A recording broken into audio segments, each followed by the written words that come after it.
Radio मिर्ची presents एक पुरानी कहानी। औलाद, प्रोड्यूस बाय अंकित शर्मा और आवाज है आरजे साइमा की।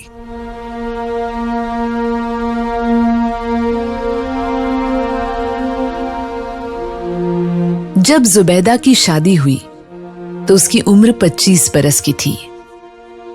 उसके माँ बाप तो ये चाहते थे कि 17 बरस के होते ही उसका ब्याह हो जाए, मगर कोई मुनासिब रिश्ता मिलता ही नहीं था। अगर किसी जगह बात तय हो जाती तो कोई ऐसी मुश्किल पैदा हो जाती कि रिश्ता मुमकिन न हो पाता। आखिर जब जुबैदा 25 बरस की हो गई तो उसके बाप ने एक ऐसे इंसान से उसकी शादी कर दी जिसकी बीवी अल्लाह को प्यारी हो चुकी थी। उसकी उम्र 35 बरस के करीब करीब थी, या शायद इससे भी ज्यादा हो। साहिबे रोजगार था, हर दिन आमदनी आ जाती थी। मार्केट में कपड़े की थोक फरोशी की दुकान थी, हर महीने 500-600 रुपए कमा लेता था। जुबैदा बड़ी बात मानने वाली लड़की थी। उसने अपने वालिदैन का फैसला मंजूर कर लिया, चुनांचे शादी हो गई और वो अपने ससुराल चली गई। उसका शौहर, जिसका नाम इल्मुद्दीन था, बहुत शरीफ और मोहब्बत करने वाला साबित हुआ। वो जुबैदा के हर आराम का ख्याल रखता। कपड़ों की कोई कमी नहीं थी, हालांकि दूसरे लोग उनके लिए तरसते थे। 40,000 और 3B के लट्ठे, शनून और 2 घोड़े की बॉस्की के थानों के थान जुबैदा के पास मौजूद थे। वो अपने मैके हर हफ्ते जाती। एक दिन गई तो उसने चौखट पे कदम रखते ही मातम की आवाज सुनी।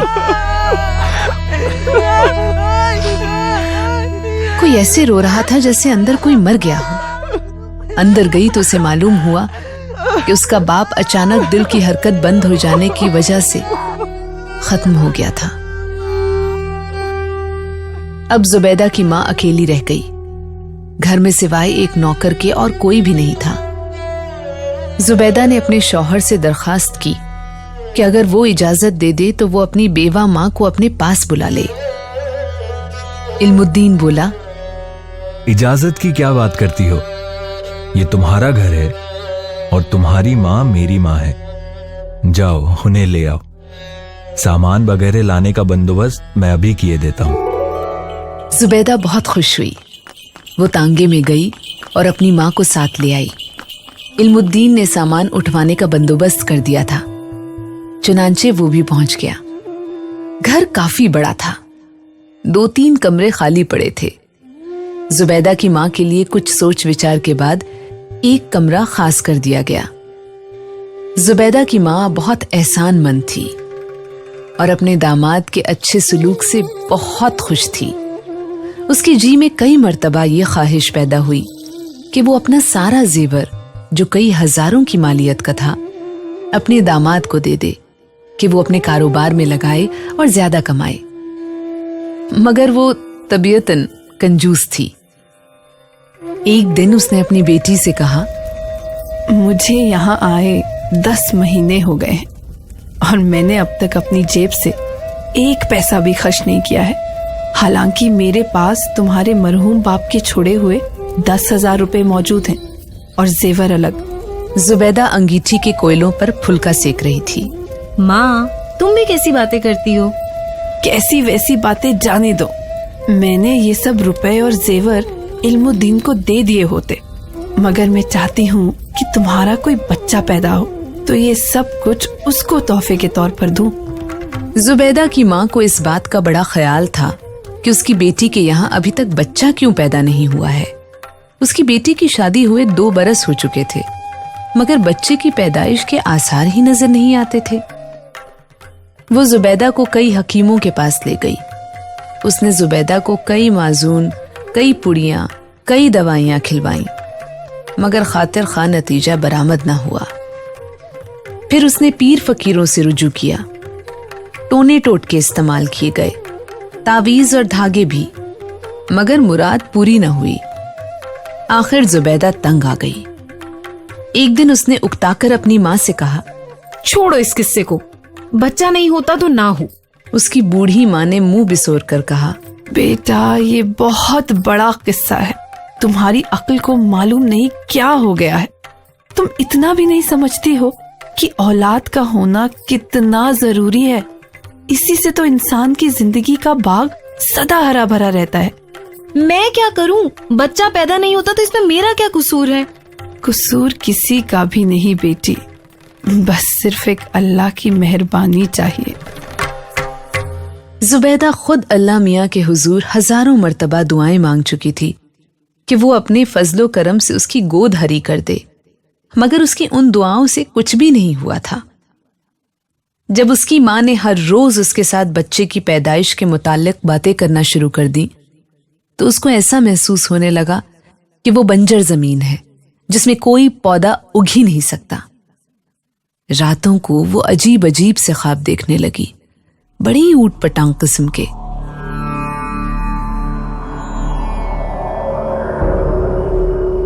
कभी वो देखती कि वो एक विशाल रेगिस्तान में खड़ी है और उसकी गोद में एक गुल गोथना सा बच्चा है जिसे वो हवा में इतने जोर से उछालती है कि वो आसमान तक पहुंचकर गायब हो जाता है। कभी वो देखती कि वो ऐसे बिस्तर में लेटी हुई है जो नन्हे मुन्ने बच्चों के जिंदा गोश्त से बना हुआ है। ऐसे ख्वाब देख देख कर उसका दिलो दिमाग परेशान हो गया था, अपना संतुलन खो बैठा था।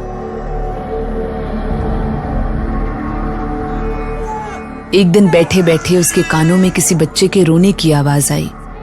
उसने अपनी माँ से कहा, ये किसका बच्चा रो रहा है?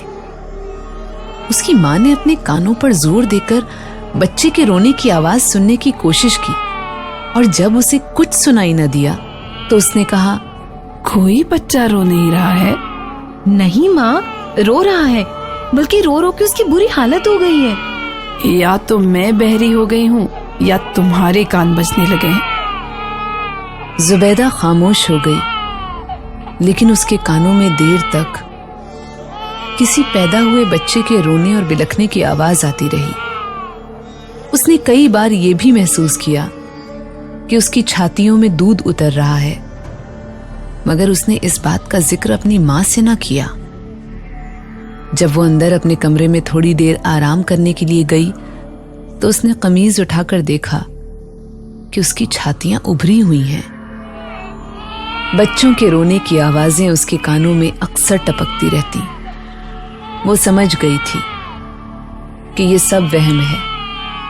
हकीकत सिर्फ ये है कि उसके दिलो दिमाग पर हर वक्त हथौड़े पड़ते रहते हैं कि उसके बच्चा क्यों नहीं होता, और वो खुद भी बड़ी शिद्दत से वो खालीपन महसूस करती है जो किसी ब्याही औरत की जिंदगी में नहीं होना चाहिए।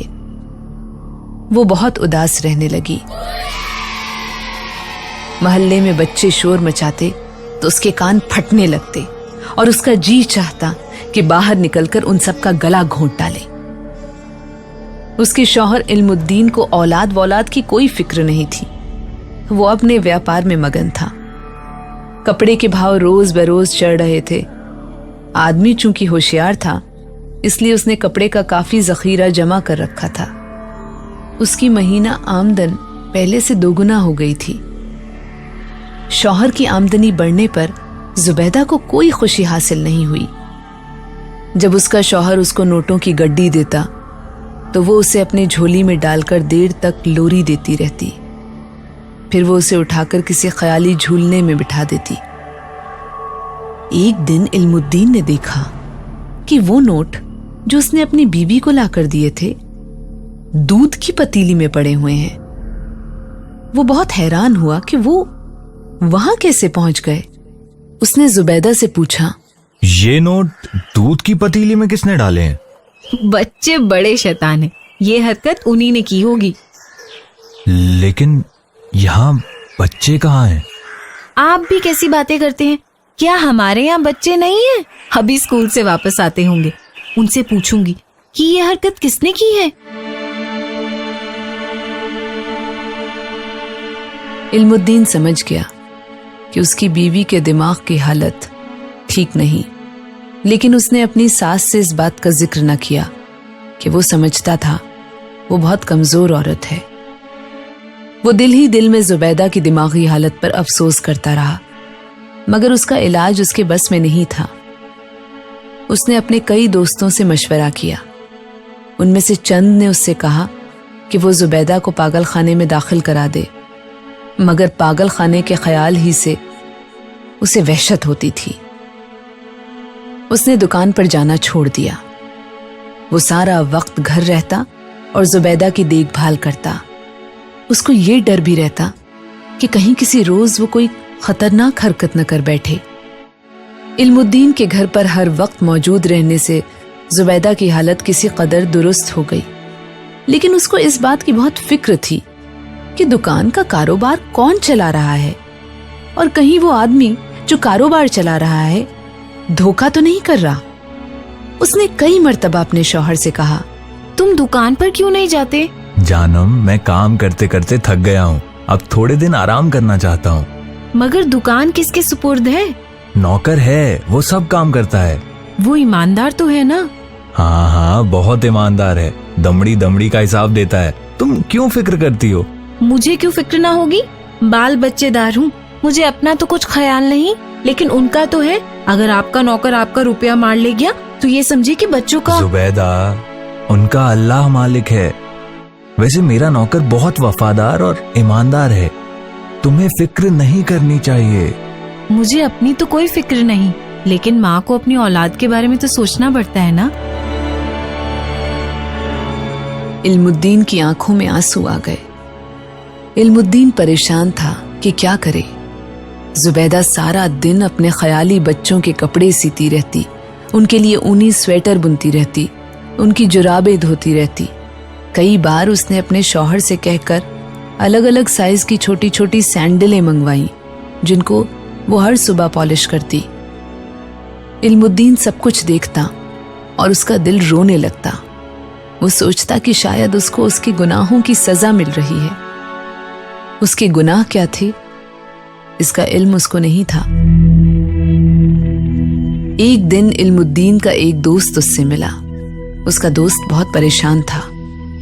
इल्मुद्दीन ने अपने दोस्त से उसकी परेशानी की वजह पूछी तो उसने बताया कि उसका एक लड़की से प्रेम संबंध हो गया था और अब वो गर्भवती हो गई है। बच्चे को कोख में ही खत्म करने के तमाम जरिए इस्तेमाल किए गए हैं, मगर कामयाबी नहीं हुई है। इल्मुद्दीन ने कहा, देखो, अबॉर्शन की कोशिश ना करो, बच्चा पैदा होने दो। उसके दोस्त ने, जिसे होने वाले बच्चे से कोई दिलचस्पी नहीं थी, कहा, मैं बच्चे का क्या करूंगा? तुम मुझे दे देना। बच्चा पैदा होने में अभी कुछ दिन थे। इस दौरान में इल्मुद्दीन ने अपनी बीवी जुबैदा को यकीन दिलाया कि वो गर्भवती है और 1 महीने के बाद उसके बच्चा पैदा हो जाएगा। जुबैदा बार बार कहती, मुझे अब ज्यादा औलाद नहीं चाहिए, पहले ही क्या कम है? इल्मुद्दीन खामोश रहता। उसके दोस्त की प्रेमिका के लड़का पैदा हुआ तो उसने उसे जुबैदा के पास लिटा दिया जो सो रही थी, और फिर उसे जगाकर कहा, जुबैदा, तुम कब तक बेहोश पड़ी रहोगी? देखो, तुम्हारे पहलू में क्या है? जुबैदा ने करवट ली और देखा कि उसके साथ एक नन्हा मुन्ना बच्चा लेटा हाथ पांव मार रहा है। इल्मुद्दीन ने कहा, लड़का है। अब खुदा के फजलो करम से हमारे 5 बच्चे हो गए हैं। ये लड़का कब पैदा हुआ? सुबह 7 बजे। और मुझे इसका इल्म ही नहीं। मेरा ख्याल है दर्द की वजह से मैं बेहोश हो गई थी। हाँ, ऐसी ही कुछ बात थी, लेकिन अल्लाह के फजलो करम से सब ठीक हो गया है।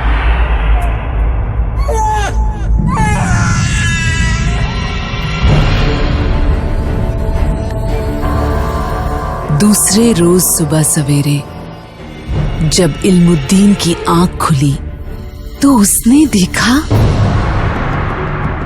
कि जुबैदा लहू लुहान है। उसके हाथ में इल्मुद्दीन का कट थ्रोट उस तरह है और वो अपनी छातियां काट रही है। इल्मुद्दीन ने आगे बढ़कर जुबैदा के हाथ से उस तरह छीन लिया। ये क्या कर रही हो तुम? जुबैदा ने अपने पहलू में लेटे हुए बच्चे की तरफ देखा और कहा,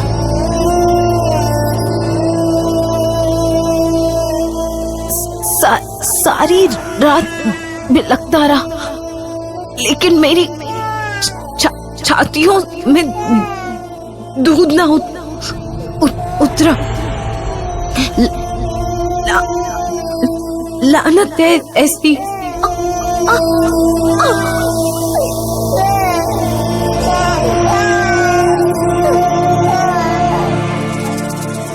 इससे आगे वो और कुछ न कह सकी।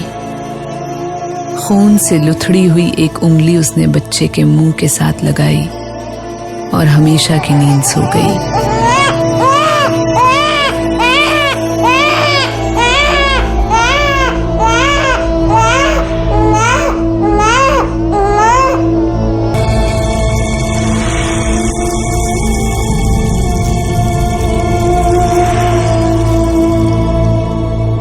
मोहताज है एक औरत की पहचान आज भी।